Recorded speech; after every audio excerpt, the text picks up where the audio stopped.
Bir insan düşünün. Hər səhər gözlərini açır, amma ayağa qalxa bilmir.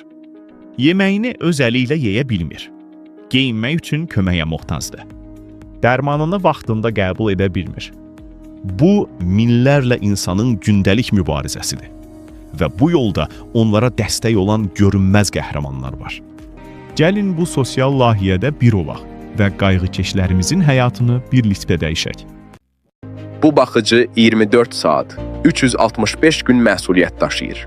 Öz həyatını, karyerasını, sosial həyatını ikinci plana ataraq bütün gücünü sevdiyi insana verir.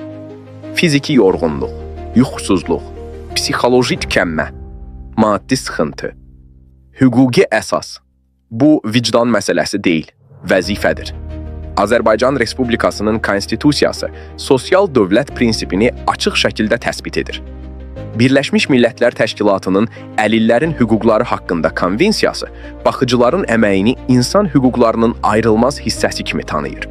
Bu, dövlətin öz vətəndaşına borcudur. Biz hazırladığımız layihədə tələb olunan budur. 2500 baxıcıya aylıq 1500 manat əmək haqqı, tibbi sığorta, kommunal və nəqliyyat güzəştləri, pulsuz psixoloji dəstək proqramı, rəsmi əmək müqaviləsi ilə hüquqi status. Layihənin illik büdcəsi 51 milyon manatdır. Bu məbləğ 2026-cı il dövlət büdcəsinin ümumi xərclərinin cəmi %0,12%-ni təşkil edir.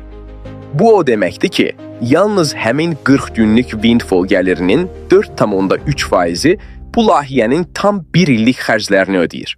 Qalan 95,7%-ə toxunmaq belə lazım deyil. Baxıcılar aldıqları maaşı nəyə xərcləyər? Ərzağa, dərmana, kommunal xərclərə, uşaqlarının təhsilinə. Dövlətin xərclədiyi 51 milyon manat real iqtisadiyyatda 341 milyon manata yaxın iqtisadi aktivlik yaradır. Bu aktivlik vergi gəlirləri şəklində büdcəyə geri qayıdır. Güclü dövlət isə ən zəif vətəndaşını qoruyandır. Bu yazını paylaşın. Hər paylaşım bir səsdir. Fikirlərinizi şərhlərdə yazın. Bu səs kifayət qədər ucalsa, qanun dəyişər. Bu layihə kimin üçündür?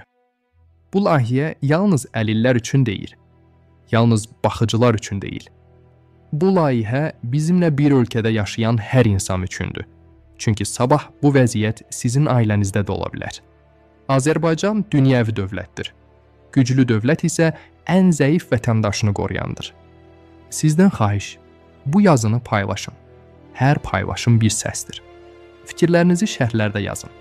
Tanıdığınız bir baxıcı varsa, bu yazını ona göndərin. Bu səs kifayət qədər ucalsa, qanun dəyişər. Mövzu haqqında daha ətraflı linkdən tanış ola bilərsiniz.